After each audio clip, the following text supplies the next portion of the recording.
We have about 190 missions and about 274 posts, so we're in about 274 cities around the world. The operating conditions are vastly different from country to country. Our monitoring system is about 20 years old, so it's this constant battle to keep up.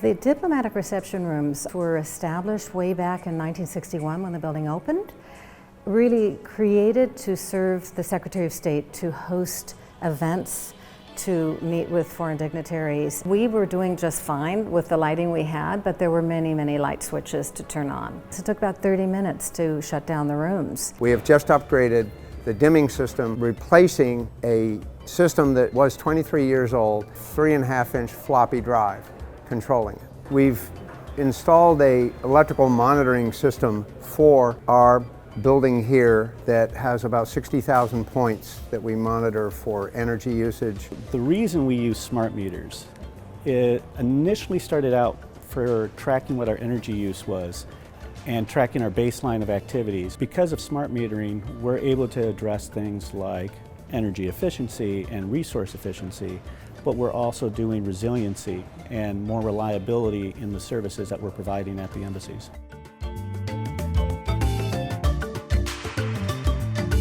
In Mongolia, the building that we were in was an old Russian-built building. We didn't have much control on the amount of heat.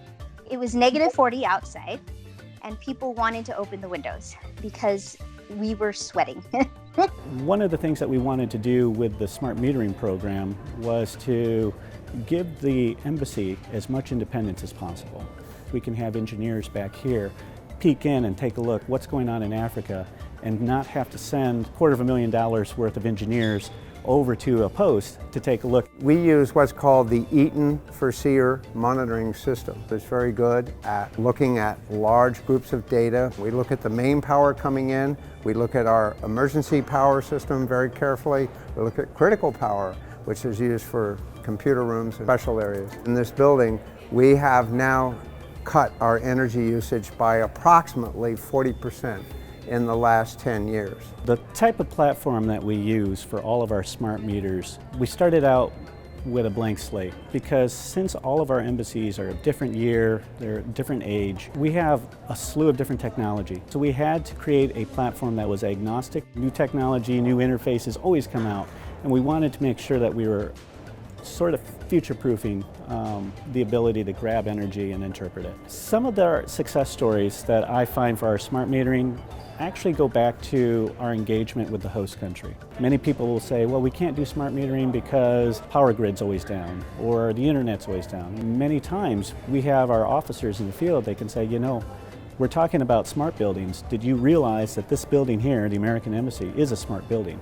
And they can demonstrate how that technology is already active in their country. It was definitely an unexpected success to have our embassies be a model of energy efficiencies.